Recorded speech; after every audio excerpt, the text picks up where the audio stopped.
तीन प्रकार के गुण चलते हैं, रजोगुण, सतोगुण और तमोगुण। तो कई बार हमारे शरीर में ये गुणों का प्रभाव चलता है अंतःकरण में, अंतःकरण में। तो महाराज जी, कई बार जब भजन बिल्कुल भी नहीं होता, तो उस स्थिति में हम ये कैसे पहचाने कि ये हमारे प्रमाद के कारण हो रहा है, या हम अगर मान लीजिए आश्रय लेते हैं तो हम इस आश्रय पे बैठे हैं कि हम तो प्रियालाल के आश्रित हैं, अगर हम मान लीजिए चूक हमसे हो भी रही है किसी जगह में और भजन हम नहीं भी कर पा रहे हैं, तो हम उनके आश्रित है, वो हमें देख लेंगे। जी, ये तो हृदय का विषय है। जब हमारे अंदर तमोगुण आता है तो हमारे अंदर प्रमाद स्थित, प्रमाद कहते हैं ना करने योग्य कार्य के करने में रुचि हो जाना और करने योग्य कार्य में अरुचि हो जाना। तो जैसे भजन है, सतमार्ग की प्रवृत्तियां हैं, इनमें बिल्कुल रुचि नहीं होती। निद्रा आलस्य प्रमादोत्थम तत्तामस मुदाहृतम। उस समय हमको नाम कीर्तन करना है, नाम जप या सुमिरन या मनन नहीं। अलग अलग बाण होते हैं ना, तो जैसे तमोगुण आया तो उसके लिए बाण है नाम कीर्तन, वो करने नहीं देगा, वो बुरा लगेगा मन को, लेकिन उस समय हमें करना है। जोर जोर से पद गायन करना है, भगवत संबंधी लीला चरित्र या नाम कीर्तन करना है। और उस समय भी तमोगुण अंतःकरण में आया, मेरे में नहीं। मेरे में तमोगुण थोड़ी आया, मैं अंतःकरण हूं क्या? जब गुण चर्चा होती है तो फिर तत्व चर्चा उसमें जुड़ जाती है। तो जब हमारे अंदर गुणों का प्रवाह आया, तमोगुण हम जान पा गए हमारे अंदर तमोगुण आ गया, तो किस में आया? अंतःकरण में, मेरे में नहीं, क्योंकि जानने वाला तो मैं हूं। वो अंतःकरण मेरे जानने में आने वाला विषय है, इसका मतलब मैं अंतःकरण नहीं हूं। समझ पा रहे हो ना? ये ज्ञान की बात है, मैं साक्षी हूं उसका। अब अंतःकरण में प्रमाद स्थिति आ रही हो, हम नाम कीर्तन कर रहे हैं, जीत गए हम तमोगुण को। अब रजोगुण जब आएगा तो भोग विलासिता का चिंतन कराएगा। ये नाना प्रकार की स्वादिष्ट पदार्थ, जनेन्द्रिय जन भोग की कामना, बहुत तरह की भोग संबंधी कामनाएं रजोगुण में उत्पन्न होती है। तो जब हमारा भजन में अरुचि और भोगों में रुचि होने लगे, भोगों का चिंतन तो समझ लेना चाहिए, रजोगुण आ गया। अब उस समय हमें क्या करना है? उस समय सत्संग सुनना चाहिए। अलग अलग बाण है, उस समय सत्संग बहुत जल्दी आपको सुधार देगा, क्योंकि भोगों में अरुचि के लिए वैराग्य के कुछ सत्संग ऐसे रखने चाहिए तो तत्काल लगाए, वो दवा की तरह, और ध्यान से सुने, सोई विचार पवित्र होगा, रजोगुण घट का सतोगुण बढ़ने लगेगा। और जब सतोगुण आता है तो प्रश्न की जरूरत नहीं पड़ती, जैसे रसगुल्ला पाने के लिए प्रेरणा नहीं देनी पड़ती, वो अपने आप पाने का मन होता है। ऐसे सतोगुण में भजन का स्वाभाविक मन होने लगता है, शास्त्र स्वाध्याय में रुचि होने लगती, संत समागम की रुचि होने लगती, बड़े बड़े पावन चरित्रों का स्मरण होने लगता। सतोगुण बहुत सहायक है, लेकिन ये भगवत प्राप्ति नहीं कराता, ये भगवत प्राप्ति के मार्ग में लाता है। फिर भगवत प्राप्ति होती है तीनों गुणों के त्याग से, क्योंकि अगर सतोगुण है तो फिर रजोगुण दबाकर सतोगुण को चढ़ जाएगा। स्थायी चीज नहीं है, गुणातीत, त्रैगुण विषया वेदा निस्त्रैगुण भवार्जुन, त्रिगुणातीत स्थिति भगवत प्राप्ति है। तो वास्तविक हमारा स्वरूप तीनों गुणों से अलग है। हम तीनों गुणों के दृष्टा है ना, कि तीनों गुण हम में आते हैं, अंतःकरण में आते हैं। अगर ये उस समय ज्ञान रहे तो हमारा नाम जप या भजन नहीं छूटेगा। और अगर ये छूट भी जाता है किसी कारण से, तो हमें पता है हम भगवान के आश्रित हैं। ये अंतःकरण मलिन इस समय है, पर मैं नहीं, मैं भगवान के आश्रित हूं। इतना हृदय में, जैसे आप देखो कोई सुखद या दुखद परिस्थिति आती है, ये अंदर का विषय है, तो आपकी मनोवृत्ति कहां जाती है? किसी व्यक्ति पर, अपने पर, या श्री जी पर। मैंने ये किया अच्छा काम तो उसका परिणाम मुझे अच्छा मिला, ये आता है कि श्री जी की कृपा से अच्छा कार्य हो गया, श्री जी ने। अगर श्री जी पर गया पहला, तो आप श्री जी के आश्रित हो। और अगर अहम पर आया या किसी व्यक्ति वस्तु पर गया, तो आप उसके आश्रित हो, अहम के आश्रित हो। समझ पा रहे हो? जात से समझ रहे हो? भारी दुख की परिस्थिति आती है, आपका मन भाग के सबसे पहले कहां जाता है?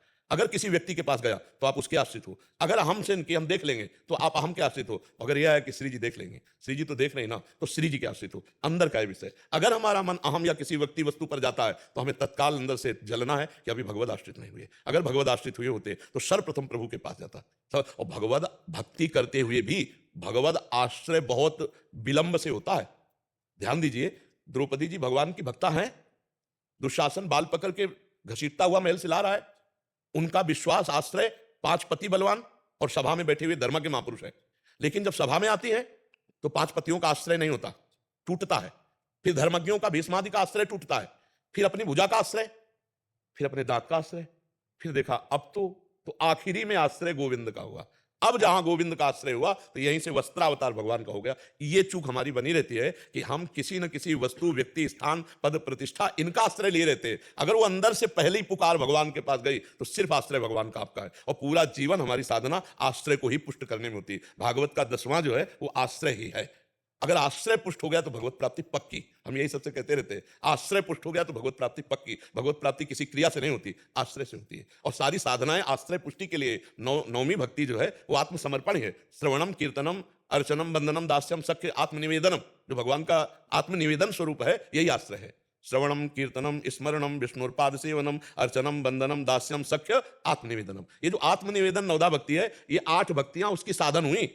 और साध्य हुआ आत्मसमर्पण, और आत्मसमर्पण से ही भगवत प्राप्ति है। महर्षि इसमें एक बात और पूछना थी, जैसे आपने कई बार कहा है, एकांतिक में भी कहा है कि हम कोई भी काम कर रहे हैं, हम गृहस्थी में रह के मान लीजिए कुछ भी कर रहे हैं, हल भी अगर चला रहे हैं और नाम जप कर रहे हैं, तो हमारे एक तरह से पूजा ही है, वो पक्का। भजन ही है। हाँ। लेकिन महाराज जी कई बार क्या होता है, जैसे हम व्यवहार में है जी। और कार्य करते वक्त किसी कार्य में मान लीजिए एकाग्रता है भी या नहीं भी है, और कभी व्यवहारिकता में आकर हमारा मान लीजिए भजन छूट जाता है, उस समय अगर मान लीजिए तो गौर से आपने नहीं सुना, एकांतिक में प्राय इसका भी उत्तर है कि 4 घंटे हम किसी विशेष एकाग्रता पूर्वक मशीनरी के काम में, ऑफिस के काम में, किसी काम में बिजी रहे और हमारा भजन नहीं हुआ, तो हम 4 घंटे बाद हाथ जोड़ेंगे और कहेंगे हे प्रभु, ये 4 घंटे का जो समय में क्रिया हुई वो मैं आपको समर्पित करता हूं, इसे भागवत धर्म कहते हैं। वो समर्पण भी उसे भगवत प्राप्ति ही कराएगा।